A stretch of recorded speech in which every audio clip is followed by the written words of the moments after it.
నమస్తే. Welcome to Suman TV. నేను మీ యామిని. ప్రస్తుతం మనతో ఉన్నారు ప్రముఖ ఆధ్యాత్మికవేత్త గురుస్వామి బ్రహ్మశ్రీ రాజన్ నంబూద్రి గారు ఉన్నారు. వారితో మాట్లాడదాం. నమస్కారం గురుగారు. నమస్కారం అమ్మ. గురుగారు, ఈ నెల అసలు మిథున రాశి వారికండి ఏ విధంగా ఉంటుంది? అలానే ఈ రాశి వారికి సంబంధించి ఏ ఆలయం దర్శిస్తే మంచిది? తాకట్టులో ఉన్న బంగారాన్ని విడిపించి ఆ రోజు ఆన్లైన్ రేటుకే మేము కొంటాం. Sharma gold company. ముందుగా శ్రీ మహా గణపతి దేవతభ్యో నమః, మహాలక్ష్మీదేవి అయి నమః. మిథున రాశి వారికి మీరు ఎదురు చూస్తున్న వంటి ఏదైతే సంకల్పం కావచ్చు, మళ్ళీ లేకపోతే రిజల్ట్స్ పరంగా కావచ్చు, ఇంకేదైనా కూడా, అంటే ఇప్పుడు 10th చదువుతున్నారు, ఇంటర్ చదువుతున్నారు, డిగ్రీ చదువుతున్నారు, వాళ్ళకి ఇప్పుడంతా ఎగ్జామ్స్ టైం.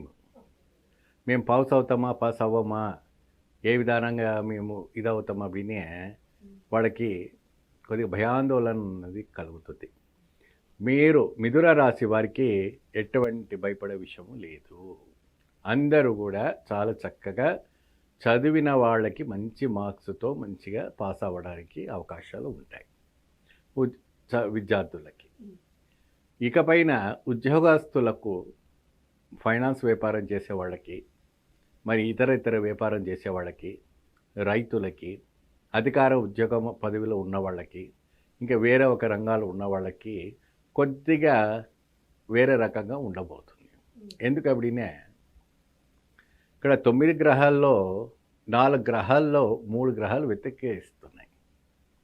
ఆ 3 గ్రహాలు వెతికేస్తున్నాయి కాబట్టి ఆ 3 గ్రహాలకు శాంతి చేసుకోవడం, జపాలు చేసుకోవడం, తర్పణం చేసుకోవడం వల్ల మీకు మంచి శుభ ఫలితం రావటం జరుగుతుంది.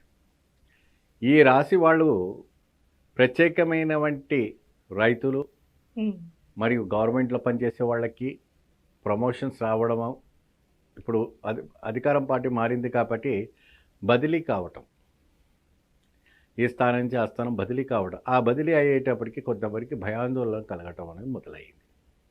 సో ఇక్కడ అలవాటు పడిన వాళ్ళు అక్కడికి వెళ్ళి ఎలా ఉంటారో, ఇక్కడ ఇది చేస్తే అటువంటి అన్నీ జరుగుతున్నాయి. అయినప్పటికీ కూడా ఆ మిథున రాశి వారికి కొద్దిగా అనుకూలమైనటువంటి పరిస్థితి రావడం కోసం ఎన్నో రకాలమైనటువంటి ఉపాసనలు కానీ పూజలు కానీ ఉన్నాయి. అవన్నీ చేసుకుంటే మంచి ఫలితం రావటం జరుగుతుంది. మీకు లాభము 11, నష్టము 12గా ఇక్కడ మనకు గోచరిస్తుంది. కాబట్టి కొద్దిగా డబ్బుల విషయాల్లో కొన్ని విషయాల్లో జాగ్రత్త వహించవలసి వస్తుంది. మీరు అప్పులు, రుణబాధ విముక్తి కూడా తీరడానికి మంచి అవకాశం కనపడుతుంది. ఆ స్త్రీలు కావచ్చు, పురుషులు కావచ్చు, ఈ రకంగా మనకి గోచరిస్తుంది. అలానే ఈ రాశి వారికి ఎలాంటి ఆలయం అంటే దర్శిస్తే మంచిదండి? అలానే దానం అండి ఏది ఇస్తే మంచిది? రాశి వాళ్ళకి ప్రత్యేకంగా మహావిష్ణు ఆలయం, ఆ మహావిష్ణు ఆలయానికి వెళ్ళి ప్రత్యేకమైనటువంటి పూజ చేసుకోవాలి.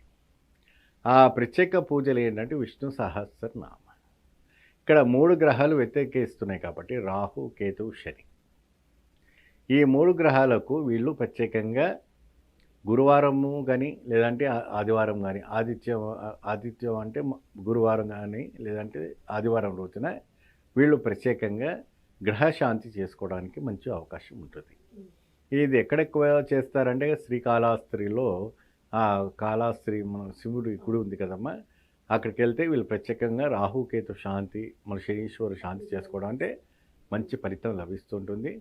మహావిష్ణువుని విష్ణు సహస్రనామ చదవడం, వినటం, నిరంతరంగా స్వామివారి యొక్క పాదాలకి తులసి దళం చేయటం వల్ల మంచి విశేషమైనటువంటి ఫలితాలు రావటం జరుగుతాయి. అలానే దానం అంటే ఏమి ఇవ్వాలండి వీళ్ళు? వీరు ప్రత్యేకంగా గుడాన్నం అండి.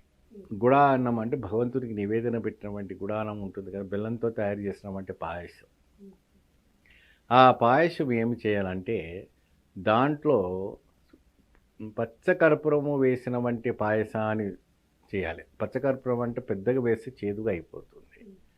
కొద్దిగా మాత్రాన్ని వేసి అది పాయసంలా కలుపుకొని వారి పేరు, గోత్రనామాలు, వారి ఒక రాశి, వారి నక్షత్రము, ఆ స్త్రీ కావచ్చు, పురుషులు కావచ్చు, ఎవరైనా కూడా ఆ పాయసము స్వామివారికి నివేదన పెట్టేటప్పుడు చాలా పవిత్రంగా ఆ రోజు ఉపవాసం పాటించి, అంటే ఏ రోజు పెట్టాలని కూడా అడుగుతారు జనాలు.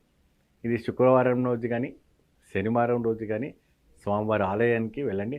ఒకసారి పెట్టాలా, 11 సార్లు పెట్టాలా గురుగారాన్ని కూడా అడుగుతారు. మీ కామెంట్ రూపంలో ఎన్నెన్నో పెట్టండి అమ్మా. మీరు ప్రత్యేకంగా స్వామివారికి ఎన్నిసార్లు పెట్టినా తక్కువే. భగవంతునికి నిరంతరంగా సేవ చేయడం వల్ల కూడా తక్కువే. వారికి ఎంత సేవ చేస్తే మీకు అంత పాజిటివ్ ఎనర్జీ రావటం అనేది జరుగుతుంది. చాలా చక్కగా తెలియజేశారు గురుగారు. ధన్యవాదాలండి. నమస్తే.